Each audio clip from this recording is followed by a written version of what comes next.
Leafs Talk, JD Bunkis, Sam McKee. Leafs win 4-1 against the Chicago Blackhawks. I don't know where you want to start with this one. They won. I think I'm a little critical tonight. Critical talk. What do you got? I got critical talk tonight. Okay. I'm down. What do you got in your craw? I thought that this was kind of a Leafs played down to the competition game. Like they got the W. I think there's some positives, especially the young guys that I absolutely want to talk about with you on the show tonight. But yeah, John Tavares scored a blind bouncer to make it 2-0. And they were playing a group that really just didn't have a lot of punch. But ultimately, like this to me was a bit of a Stolarz win. Like this had potential in this game for the Leafs to kind of blow one. Second period, worst period of the year. Leafs played. Completely agree. That was a dog's breakfast. That final 5-6 minutes of the period was have they played worse all year? I was like, did the 2013 Blackhawks roll in here all of a sudden? Like, what the hell is going on here? Like, Versteeg's fired up. Oh yeah, he loves that. They were getting rolled. Yeah. Shift after shift, these no names and Bedard and Bertuzzi and Hall, who for most of the night was terrible, and like Kurashev, and who's the guy who ended up getting the goal for them? It was just wave after wave after wave of just horrible shifts by the Leafs. Like no one is safe from the criticism in that second period. There just didn't feel like there was one good shift, and the only guy, like, you look back at some of these years past and you look at Sheldon Keefe games, and I know we texted about this. We had the same brain on stuff, and this was a game where it's like, this feels familiar. The only difference is that they have 9-15 goal save percentage goaltending and not 8-9-3 goaltending. Like if this is a Samsonov night or a old bag of bones Matt Murray night, they could have lost this game 4-5-2 or 3. Like they really got caved in that second period, and it was ugly. It was hard to watch. Like I was the same. I thought that they were going to choke that one away. So again, good for them.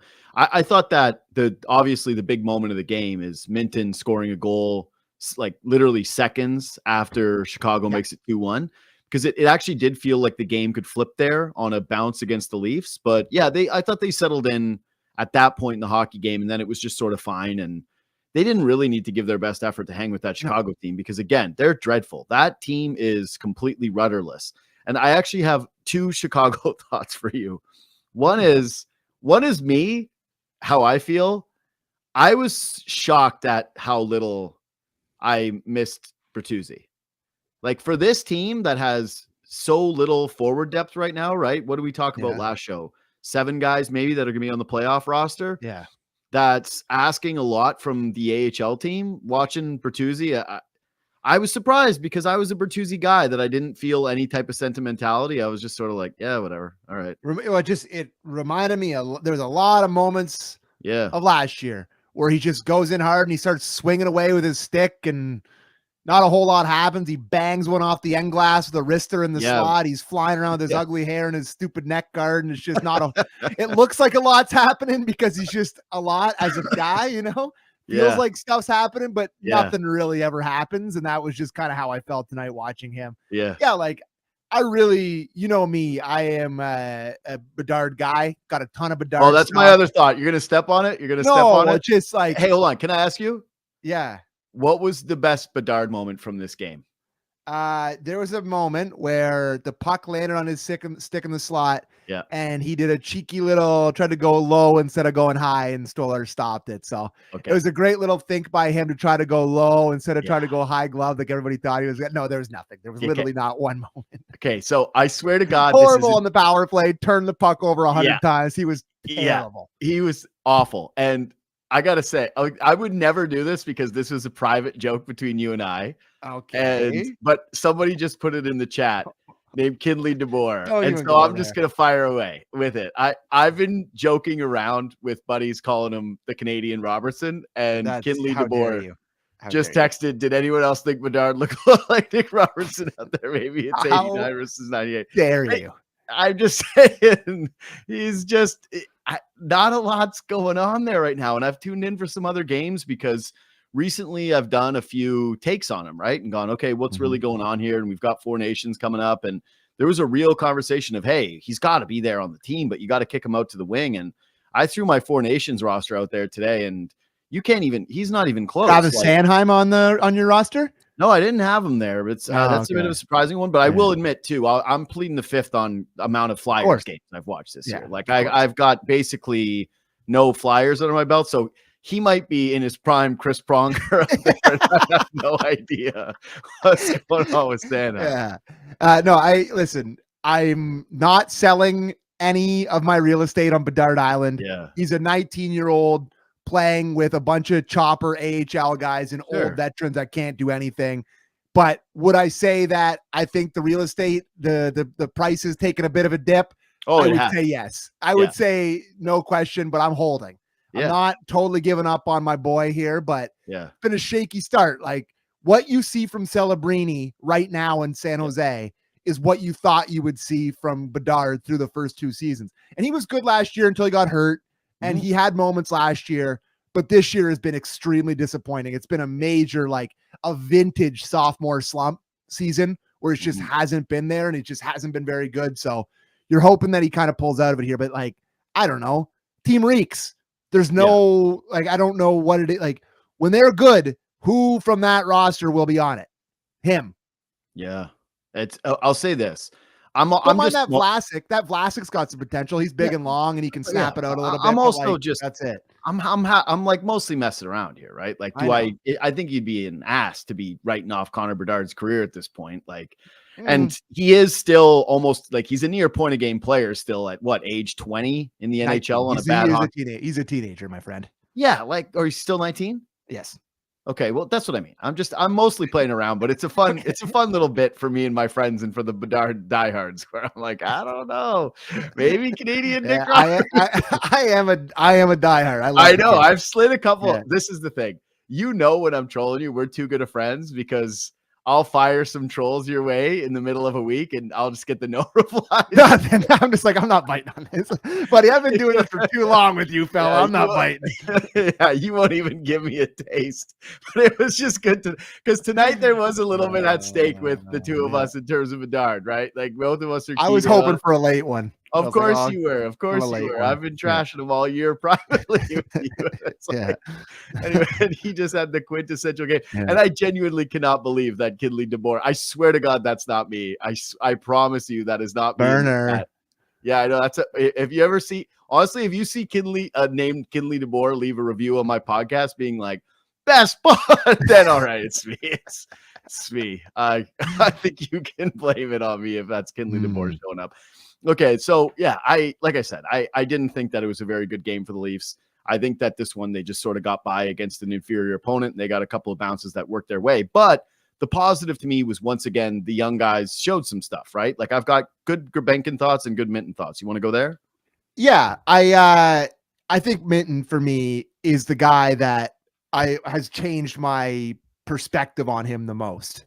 Like I think that when you talk about Leafs prospects, that guys are always like, yeah, throw Minton in there as a piece of a trade, or he's the first name they say instead of Cowan or instead of Hildeby, instead of whatever. Think anymore. No, it's what was the guy? What's the other guy's name? Akhtiamov, the other Tendy down in the AHL. Yeah. Like Minton was always the guy that said first. But I got to tell you, man, I see a lot of potential with this kid. Same. I really do. Like I've been impressed. He obviously scores tonight, so that's nice for him. Puck lands on his stick in the sweet spot, shoots it home, goes down to a knee, looks good. But I really like the responsibility from him. And he really, really grades out to me as a good bottom half of the lineup center who's got a bit of offensive touch, responsible, smart, not like out. They were talking about a bit on the broadcast, and I thought it was a little bit rude. He's like, he's not the best prospect, but he's pretty good. Like Shane Knight, he's just being like, he's not great at anything, but he's not a bad prospect, I guess. I was like, Jesus, Shane. Anyways, I thought that he showed tonight why he's a good prospect. Just doing everything, making good reads, good defensively, beneath the puck all the time, and then shoots one in the net when it lands on his stick. I've been super, super impressed with him. My perspective on him has changed as a trade chip for sure. Listen, I've been saying it now for quite some time that they really can't trade him simply because of the cap dynamics and what he represents for them moving forward in terms of center depth with this team. People will look at other guys around the league, and I think that's fine, but he should not be included simply because that low cap hit and what he can provide for you at that number. Like I tweeted this tonight, but he has now 2 fewer points than Max Domi, which I think is a very fair thing to point out because Max is an offensive player who's played 19 games this season, and that was Fraser Minton's 5th game this season. Max Domi has played down the lineup for sure, but so is Minton. That's what Minton's doing. And also Domi got time with William Nylander, which is when he got a bunch of those 6 points.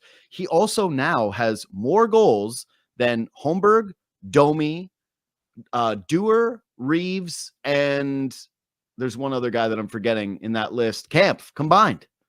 Yeah. So for a guy, I'm just saying, I'm not trying to tell you that this guy is like going to light the world on fire scoring goals, but it does show you that, hey, good read. Like, what are both of his goals this season, right? Right place, right time. This Stick one on just his like ice. high, like low to high pass, goes to a good area, never got his head on a swivel, never loses track of the puck, stays with it, and then just rips one in the back of the net. You go, you know what? It's a hard game, but sometimes it's not that hard. And he kind of showcased it with his goal tonight. I like him. I think that there's still, ideally, this guy's down in the Marlies developing and getting 20 minutes a night, right? Like that's what you would want with this team. I'm not going to change my position on that. But like when you're comparing him to what Toronto has up here, I just don't know how you can make the case that he doesn't belong. They're in a weird spot with him. Yeah. So I see, a lot of people making the Kampf comparison, right?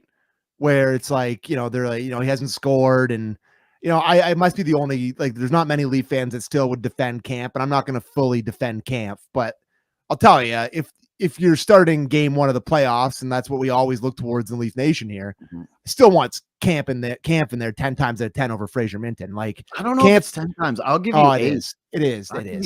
Kampf's been a proven playoff guy for the Leafs. Yeah, I know. He like kills penalties. He's big, strong. Like, it's like, I've never seen him score a goal.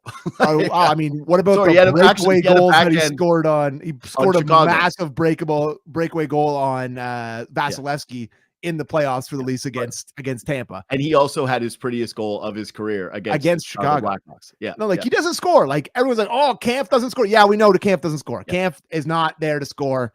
I think that Minton is really good and it's a really nice story and has a lot of potential. But at the end of the day, I don't think he's going to be a huge part of it. Maybe he can change it. Maybe he can continue to get hot. But like, I don't know how many teams win the cup with a rookie as a 3rd line center. No. Yeah. But again, bro, don't misconstrue me. I just think that it's a bit of a hard conversation in the regular season.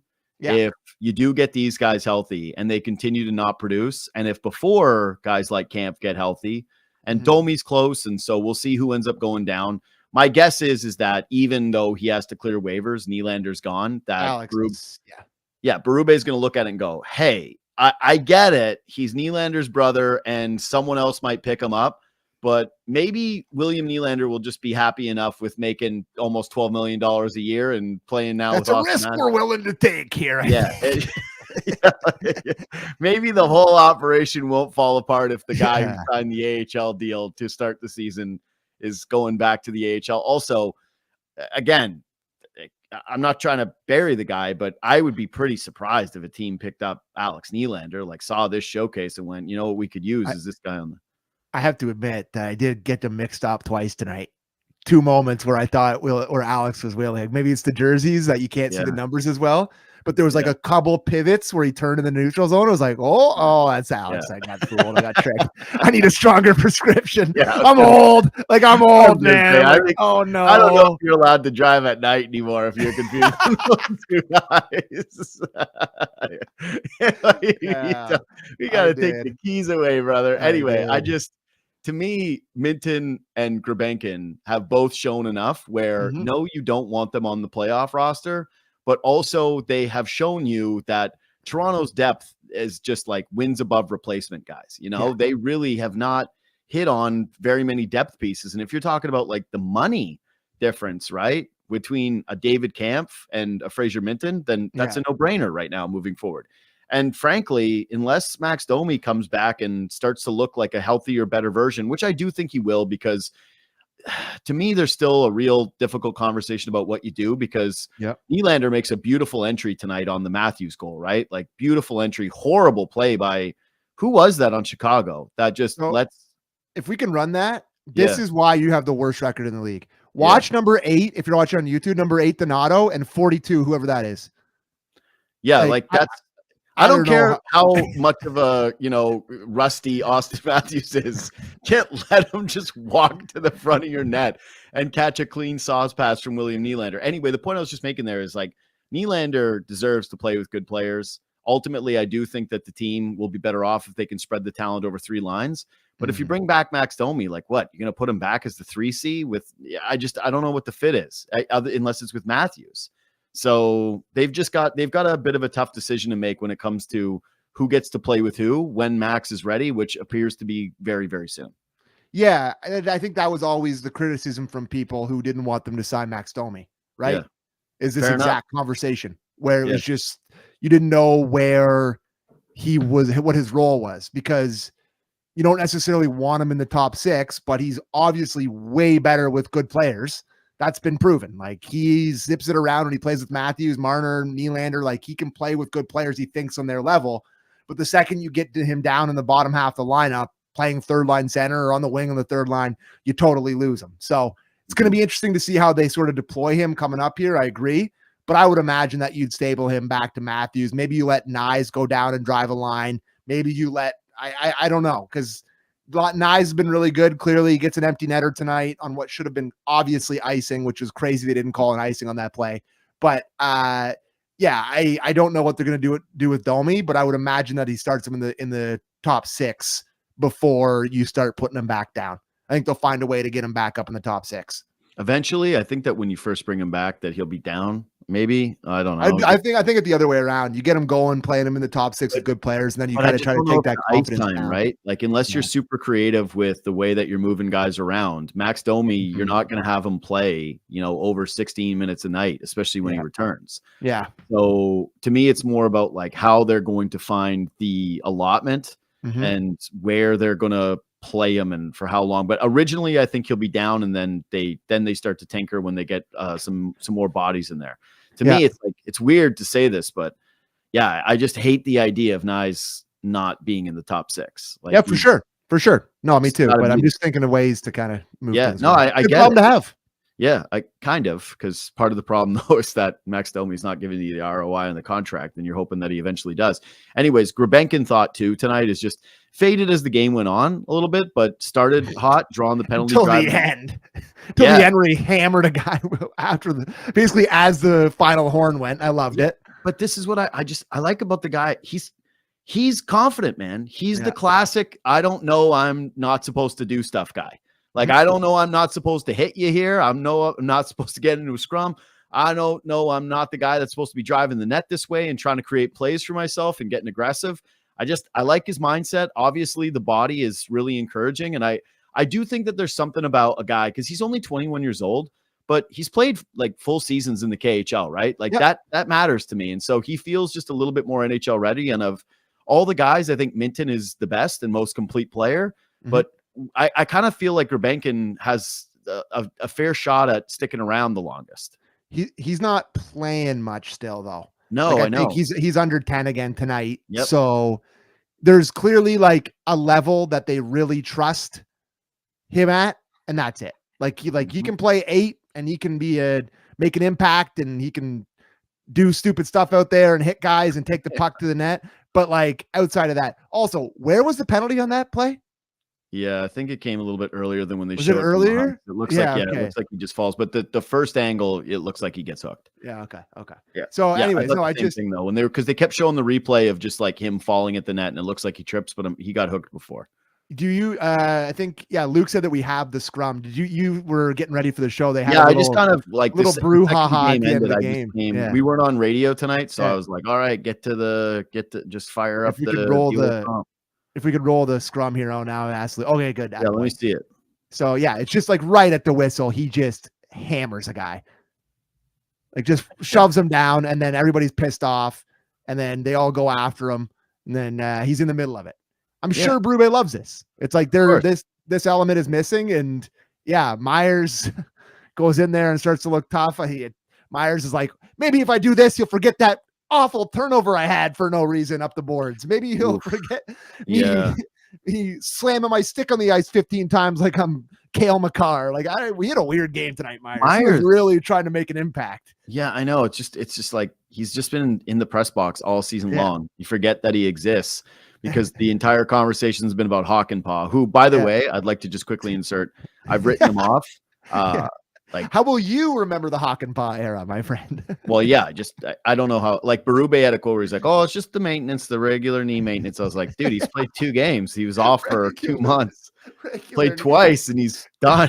Like, Masters asked him, he's like, "Is it the knee?" He's like, "Yeah, it's the yeah, it's the knee." Turns out bone on bone, Simmons may have been onto something. Hey, turns out that when a guy is originally looking at a 2-year contract and then it drags on and it becomes a 1-year contract, and then he sits out for a month and a half, and then he comes back and he plays 2 games, and then immediately hits the IR.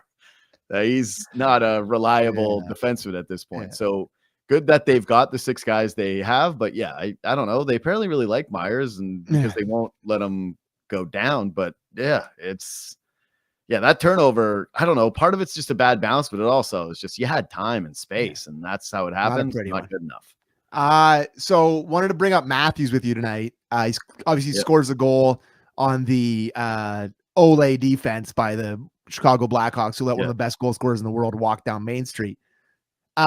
My favorite part of the game, though, from him was, I don't know who was it Connor Murphy that hammered him behind the net, and then he comes out in front. I think maybe we have a pack of that or not, but he comes out in front of the net and he just hammers him. Like he hammers him to the ice. And sometimes with the way that Matthews plays, and people in Leaf Nation know this well, you forget how large of a man this guy is. Connor Murphy's huge too. And look at, he just buckles Connor Murphy with a cross check, pissed off, and gets a penalty for it. Don't care about that. That's fine. You take that 10 times out of 10 for your captain getting mad. I thought of this 2 ways. The first is, it's like, it's nice to see that, but am I reading too much into this? Is this tinfoil hat that he's still a little frustrated with how he's feeling out there in terms of the zip on how he's looking? Like, it's not too tinfoil hat for me, because my first reaction to that play when you asked for it, I thought the actual conversation was going to be, what that makes me think is how quickly he reacted to that hit, because that's like a pretty routine hit. Like, well, it was a bit of interference, like, sure, but like, it's a hard hit. I don't know, man. It's just like, I don't think that there's really too much to that hit. No. Okay, like not enough more. Austin Matthews is a Lady Bing guy. Yeah, he's not Mr. goes out and takes that cross check and starts howling at referees. Like, when have you ever seen Matthews really barking at officials like that? Like, he never takes penalties, so it's not a really frequent occurrence. So my thought with that was that when he got hit, he felt a little something that it's like, ooh, ouchie, that still doesn't feel super hot, and so he got pissed. Anyway, it's 2 games. I don't want to overreact, but I don't know. He doesn't quite look the same. He scored tonight, but he's not. He has not had the same Austin Matthews impact still, and so there's just not. All I'm saying is that's when somebody when you get hurt and somebody like dings you up a little bit, that's what you do. Is like you snap show for a second, and you're like, oh, and then do something and relax. So I hope not. I hope he's just very tinfoil hat, but I guess we're both the tinfoil hat boys. But I'm hoping that he's just being captain. But I think that if we're doing Occam's razor, that he's frustrated, and that maybe stung a little bit more than it should on kind of a nothing play, and that he went after him because of it. Okay. And so I don't think it's too tinfoily, because I was there too, but maybe we're just the tinfoil hat boys and we're both bozos who don't know a damn thing. And then he was like, that's not what it was at all. We're like, oh, okay, sorry, man. I just don't like, there's been a couple times where he's had the puck on his stick and he shot it, and it's just like, doesn't have that usual zip. There's just not the zip in his game as usual, Like it just feels like he's just, obviously he's coming back from injury, scores the goal tonight, but Austin Matthews against a goalie named Soderblom 1-on-1. I can tell you, he shut him down last time though. If he's got no wrists, he's probably going to score there. He's got no stick in his hand. He might find a way to score on that one. But like, it's just, I don't know. He's not 100%.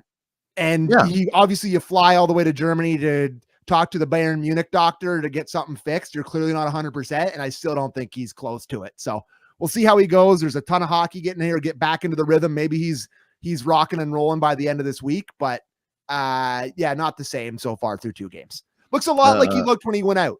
Yeah. Just a bit of blah to his game. That's it. Let me check here for other notes. Yeah, I don't really have too much else. I made the guys grab this clip for me. Yeah. This is like, if you don't have anything else major, I have 2 little tiny Stolars. We should give heap praise on Stolars. Yeah, I was talking to our boy Luke Fox, one of the best in the biz today on my podcast, and he was saying he wonders if Stolars is a rhythm guy, and that all that time off between when he had his starts and the Florida game, that threw him a little bit out of rhythm, and then he just looked completely back tonight. I will say this too, the thing that I'm just so impressed about his game, when there's traffic in the blue ice, he just doesn't lose his ground and fights. Like, how many times were they digging away at pucks and he just anchors himself to the post and refuses to move, and then doesn't give up any cheeky ones, stays with it, keeps his pads in great spots. I just huge fan. I just love the guy. I know this is the part of the battler in that, man. We've reached the part of the show where we both gush about Stolars, but I have another Stolars thought too. Here's the thing, like, a lot of goalies look so similar now. Yeah. And like most goalies you see, like, they all just kind of have a similar style, and they look, this guy's just kind of like a star goalie feel to me. Just the presence he has between the pipes, the way he flies around, the bucket looks great. He's smiling, he's snapping the glove. He's, there's just something about him that he's got an it factor in net.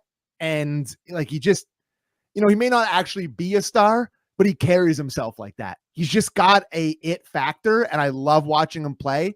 And there's just so many like Joseph Woll is what I'm talking about. He is your, new age goalie that's positional, boring, nothing flashy, whatever. Like, this guy is flashy, fun, great to watch, and he just fights, man. For, like you said, like for a guy his size, you'd think he'd depend more on just like size, letting it hit him. But no, it's almost like he likes feeling the contact. Like, he's just really good. Totally into it. All I was going to say, my last note on him is, I've been up and down on these sweaters, and I've coming around to him. Yeah. I like them more, like having him out here. His setup with these sweaters is just makes me faint how good it looks. It looks amazing. It's so sexy. Yeah. He put this, I saw him during the warm-ups. I was like, it's like when I see Sydney Sweeney stuff. I was like, oh my God, is this the favorite thing I've ever seen? It's the same. It's the exact same feeling I have seeing Stolars in that sweater with those pads, that setup, as me and GQ with Sydney Sweeney's photo shoot. I'm like, yeah, same.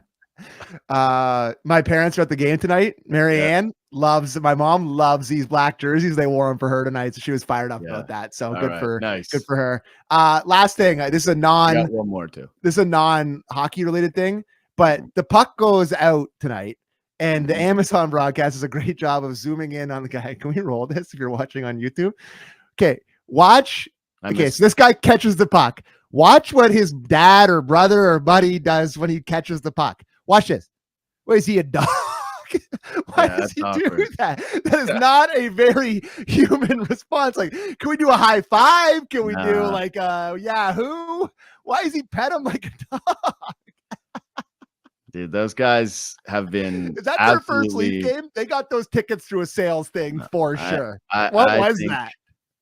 I think those fellas spend a lot of time at the yacht club, and that they're just awkward fellas. Good job, chap.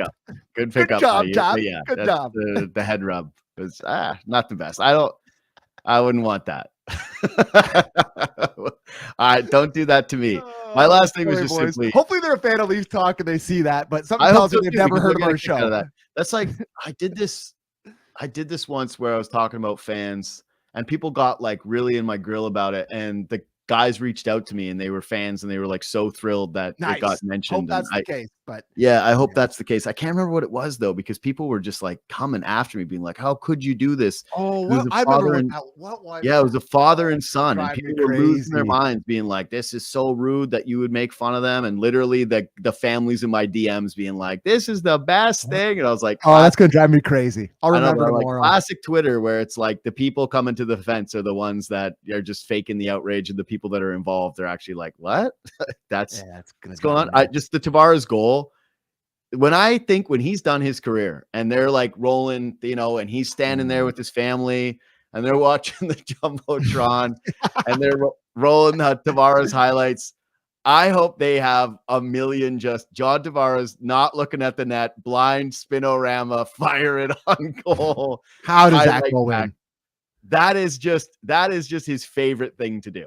That's what I will think of with John Tavares. Like, he's just looked down, he sees the dot, he sees the hash marks, and he knows he's in the area, and he's like, turn and fire, Johnny. He's like in that movie Signs, where it's like, let it rip, with the baseball bat. Yeah. AKA the scariest movie of all time. Oh, Signs. yeah. Dude, I was so scared when I first saw that alien show. Yeah. Oh, when it walked across the birthday party, I never recovered. I still can't watch it. I never will. I still can't watch it. Top 5 scariest things that's ever happened in any movie. But yeah, swing away is just what I think of when he gets it in those sides. He's like, fire, put it towards the net. And tonight it found a home for him. So good for him. That's such a quintessential John Tavares shot to me. 2 things off that. Yeah. First of all, this is such an obscure reference, but it's almost like when James Johnson for the Raptors used to shoot threes. You'd hate to see the first one go in because you're like, oh, he's going to be doing that all night. It's like when this goes in for Tavares, he's doing 3 next game. Turn around fire. You're like, oh, you don't want that. And also, I mean, to give him credit for it, the Leafs in this era of hockey, literally the biggest goal came off a Tavares turnaround ripper. That's what I'm saying is the whole pack should just be those. Like, comes around the net. With on the left side of Vasilevsky's net and turns and rips it, and it trickles through the 5-hole. And when I thought they're maybe going to win the cup, and then they lost in 5 games to Florida, that was great. But that moment was awesome, and it was on a turnaround snapper by old Johnny T. So he loves that play. Yeah, I want to make fun of the young guys who are Dundas Square doing the "We Want Florida" chant, but then I remember I was walking around the office that day talking to our boy Gibbo, being like, "Florida, you nuts? They suck." Just the ultimate disrespect going into that series. Anyways, subscribe to this podcast, leave 5 stars, follow us on Twitter and Instagram at JD Bunkis, at Sam McKee. Reach out anytime. Like I said, we read the DMs, we check the messages, we do our best to, at least check in every once in a while. It really helps the podcast when you review it and when you subscribe to it. Those things really matter. It's massive. It's like their number one import. And same thing with the thumbs up in the comments on YouTube. If you do those things too, you share it, all those things, we appreciate it as always. Anything else for you? We got to log off. Last quick thing. We've got so many Leafs talks this week. I was going to say, you save it. We need to share this or spread the takes around. Like, I didn't think, wasn't blown away by Marner tonight. And you look at his ice time and it's like led the Leafs in ice time 2 more points. Yeah. It's just every night with this guy. No, it's just I'm glad it's you ridiculous. It's ridiculous. It's out of this world right now. That, buddy, this is what I call the Kawhi line, where it's like you watch the game and you're like, what do you take? 8 shots? And then you look at it, it's like Kawhi, 32 points, 4 shots, 3 blocks, 8 rebounds. You're like, how did this happen? Was it watching the same game? Marner's got that going on right now where it's just quiet every single night. And deserves all the credit in the world for the way that he's playing. Absolutely does. Yep. All right. That's my last thing. All right. Cool. You can listen to me tomorrow on my pod. I've got, I can't remember. I do have Martin Brodeur this week though, which I'm excited for. Yeah. Head of Team Canada. So Martin Brodeur this week. I know that's Wednesday. But yeah. You get Travis Sanheim on? Again, I'd be like, who are you? What do you do? Which way do you shoot? Gun to my head. He's a lefty. He's big. I was going to say, couldn't tell you. Sorry if that makes my only Travis Sanheim memory. My only Travis Sanheim memory is I went to a game against the Flyers a few years ago. It's actually the game. Remember when Gio jumped? I forget who he jumped, but it was because of Matthews was walking away from a fight, and then Mike Rupp made a big deal of it. Anyways, at that game, if you'll remember, John Tavares put a young Travis Sanheim on an absolute poster with a toe drag, take the puck to the net and scores. If anybody's listening, make sure you Google that. Tavares on Sanheim. No, danced him. That's a really good one. Anyway, and by the way, tomorrow I forgot. I have Jim Bowden, so big rumor mills. Oh, Soto. Yeah, one of the guys that's the most plugged in right ahead of the winter meetings. So I can't wait to do that. And I got Blake. But that goal, that's a good one. I almost wish we had that one that cut up. I might actually go watch that because that was a beauty. Yeah. That was a beauty. Anyways, thanks for listening. Thanks for watching. We will see you Wednesday night.